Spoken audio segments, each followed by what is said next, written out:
The Thanksgiving table filled my dining room, covered with food I'd spent 2 full days cooking. Family chatter filled the air until my sister Jennifer suddenly spoke up. "We need to talk about living arrangements," she said, cutting through the noise. She sat at the head of the table, holding her 6-month-old baby close. With her free hand, she casually motioned toward my twins, who were quietly playing in the corner. "My baby needs more space," Jennifer continued. "A proper nursery, room to grow." I slowly set the gravy bowl down. "You have a 2-bedroom apartment," she said firmly. "1 bedroom for us, and the other should be used for storage.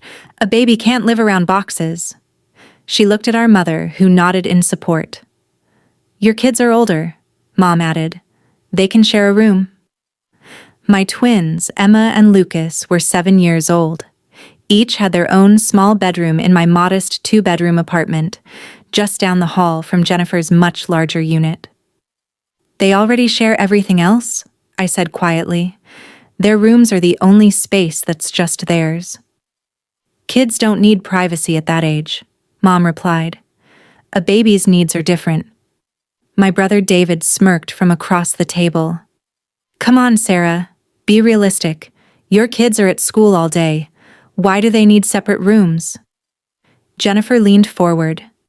"And honestly, the whole building situation isn't fair." "What situation?" I asked. "You living here practically rent-free while the rest of us pay," she said. "Helping the landlord with bookkeeping doesn't mean you deserve special treatment." For 3 years, I had handled the building's finances, rent collection, maintenance schedules, vendor payments, and taxes. The previous owner valued my accounting experience. "I do pay rent," I said. "Barely," Jennifer waved it off. "That's not the point. My baby deserves better, and you're holding on to space you don't need." "Holding on to space?" I repeated. "Yes, 2 bedrooms for 3 people while we're squeezed into 2 rooms with a baby sleeping in ours. That's not sustainable." Aunt Linda joined in. "She's right, Sarah. Babies need so much stuff. Cribs, changing tables, monitors. That's why she needs a nursery," Jennifer said confidently. "And that's why I'm giving you notice." The room went silent. "1 month," she continued. "Move your kids into 1 room. I'll take over the lease for the 2nd bedroom. We'll agree on a fair price." I almost laughed. "You want to rent my daughter's bedroom?" "I want what's best for my child," she replied sharply. "You'd understand if you had your priorities straight." She glanced at my twins, who had stopped playing and were listening. "Your kids will be fine," she added. "Mine needs proper space." "The building doesn't work like that," I said. "Then we'll talk to the landlord," Jennifer replied. "Once they understand that a baby's needs come before school-aged kids' wants, they'll agree." Mom squeezed Jennifer's hand. "You're such a good mother. Always putting your baby first." "Someone has to think about the children," Jennifer said, staring directly at me. I stood up and started clearing plates. From the kitchen, I could hear them talking about nursery paint colors and furniture placement. My hands shook as I packed leftovers. Emma came in quietly. "Mom, do I have to give up my room?" "No, sweetheart," I said softly. Lucas joined us. "Aunt Jennifer said we're being selfish." "You're not selfish for wanting your own space," I told them. "Every child matters." I sent them back to finish dessert. When I returned to the dining room, Jennifer had papers spread across the table. "I had my lawyer prepare this," she said. "Just paperwork." It outlined the room transfer, rent changes, and a strict timeline. "Compliance?" I asked. "1 month," she replied. "Plenty of time." She slid the document toward me and pointed to the signature line. I skimmed the pages. The details were shocking. Exact room measurements, monthly charges, even rules about paint colors. "You've really planned this out," I said. "I'm thorough," she answered. "My baby deserves that." She handed me a pen. "Let's make it official." I paused. Before I sign anything, I said carefully, there's something you should know about the building. What about it? She asked. The ownership changed last month. Jennifer frowned. That doesn't matter.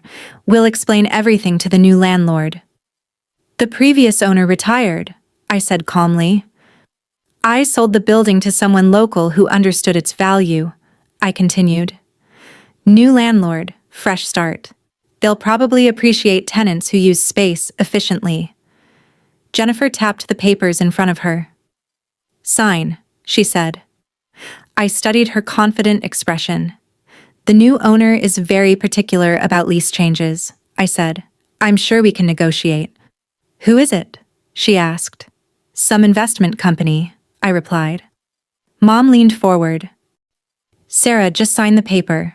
You're making this harder than it needs to be. I can't sign a lease modification, I said. I don't have the authority to change my own property agreements. The room went silent. What? Jennifer's pen froze midair. The building, I said slowly. I bought it last month. The previous owner offered me first option because of my management work. I'd been saving for years. David laughed. You can barely afford your own rent. Barely afford rent, I corrected. Past tense. I explained I had taken out a mortgage and used my savings for the down payment. Because of deferred maintenance, the building had appraised below market value, which made it affordable. Jennifer went pale. You're joking. The deed transferred on October 15th, I said. I'm still learning all the responsibilities, but I'm getting there. This is insane, Jennifer said. You can't own this building. The county records disagree, I replied. So does my mortgage company. Mom stood. Sarah, if this is true, then you absolutely should give Jennifer that room. You own the building. You can do whatever you want with the space. Actually, I can't, I said. Each unit has a legal lease agreement, including mine and Jennifer's. I can't just change room assignments on my own. You're the landlord, Aunt Linda said.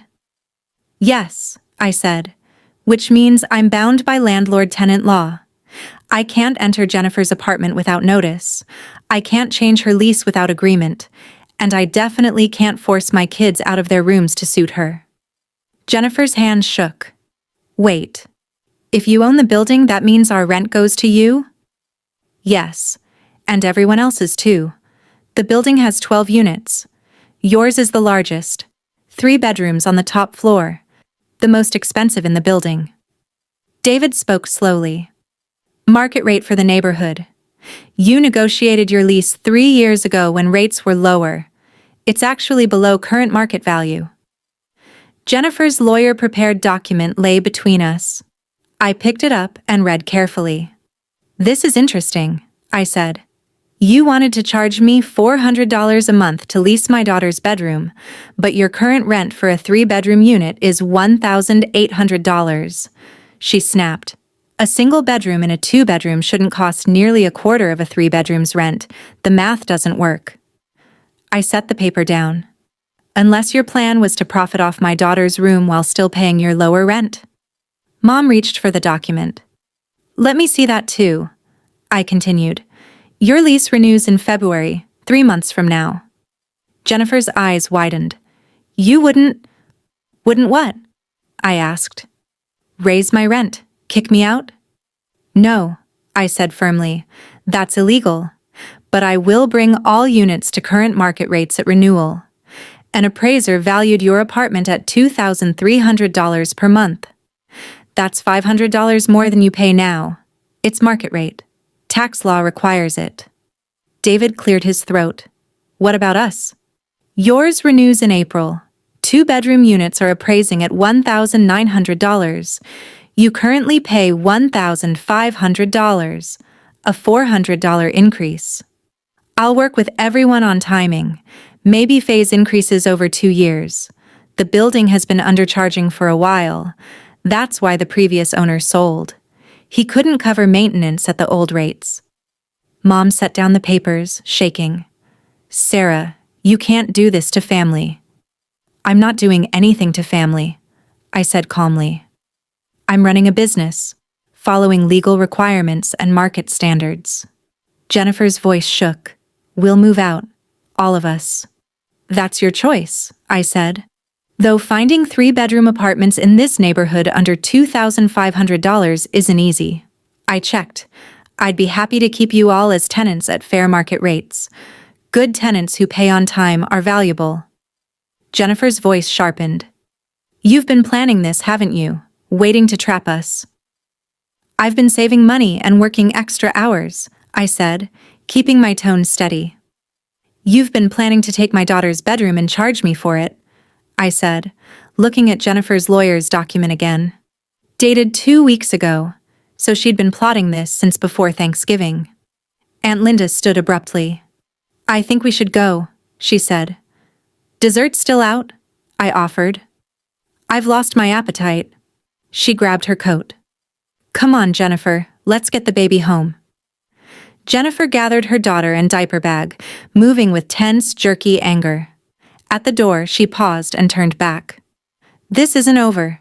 Your lease ends February 28th. You'll receive renewal terms by January 15th as legally required, 60 days notice, I said. I meant the room matter. That was finished before it even began. My children's bedrooms were not negotiable. After they left, David lingered at the table. You really bought the building? Mortgage documents are in my office if you want to see them, I replied. And yes, I'm raising everyone's rent to market rate. The building needs major work. New roof next spring, updated electrical, facade repairs. That takes income. He was quiet a moment. I sometimes make comments about your job, your situation. I didn't realize you were saving every extra dollar for 3 years, working weekends, driving a 12-year-old car while buying new.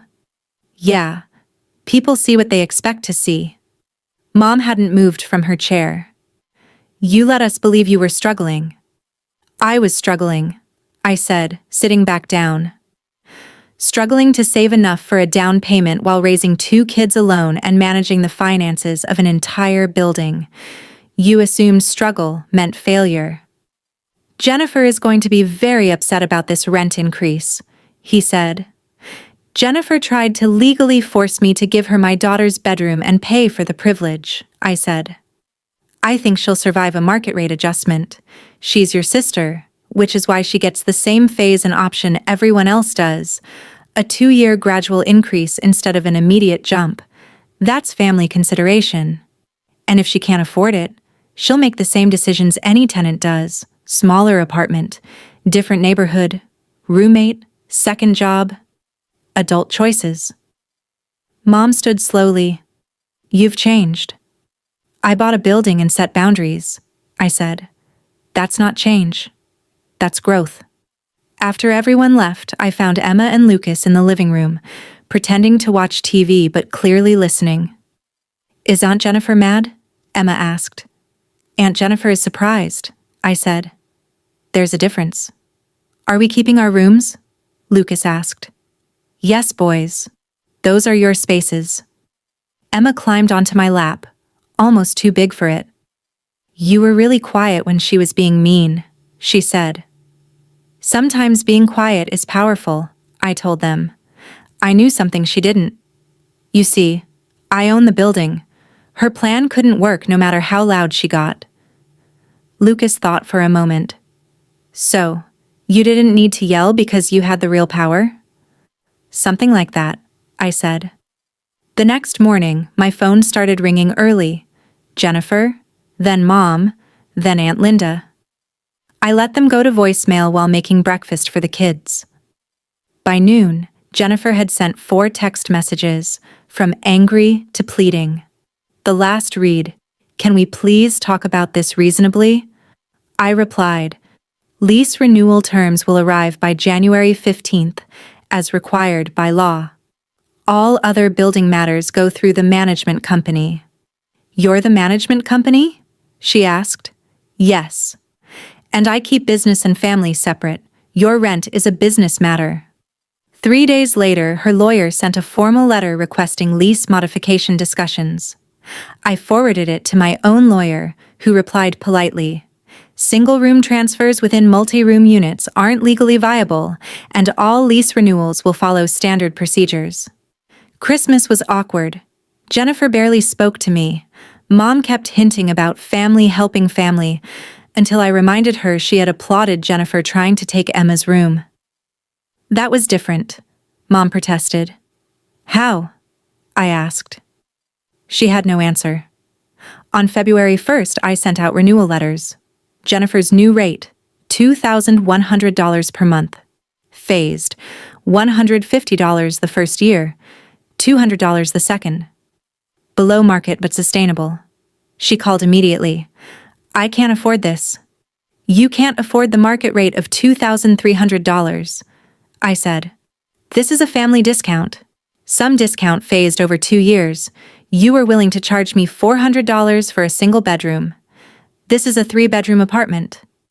Silence. "The building needs maintenance, Jennifer. Real maintenance. Roof leaks, outdated electrical, facade repairs. I can give fair family rates, but I can't lose money to subsidize your housing." "What if I can't pay?" she asked.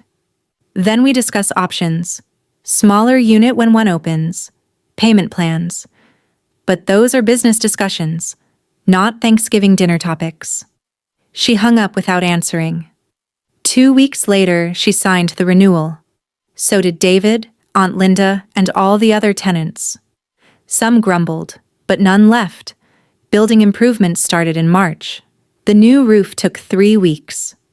Tenants complained about the noise until rainstorms no longer dripped inside. Electrical upgrades came next, phased to minimize disruption. Jennifer's unit was last. She protested until I pointed out she would have the longest period without interruptions. By summer, the building looked transformed. Fresh paint, updated hallway lighting, repairs that had been deferred for years finally done. Property value rose. Tenant satisfaction rose, even with higher rents. Emma's room stayed pale yellow with stars on the ceiling. Lucas kept his blue space-themed walls, and I kept the building running, one maintenance issue and one fair lease at a time. Jennifer still lived upstairs with her growing daughter. We were cordial at family events, professional about building matters. She never mentioned the housing contract again. The document stayed in my desk drawer, a quiet reminder that sometimes the calmest person in the room holds all the power.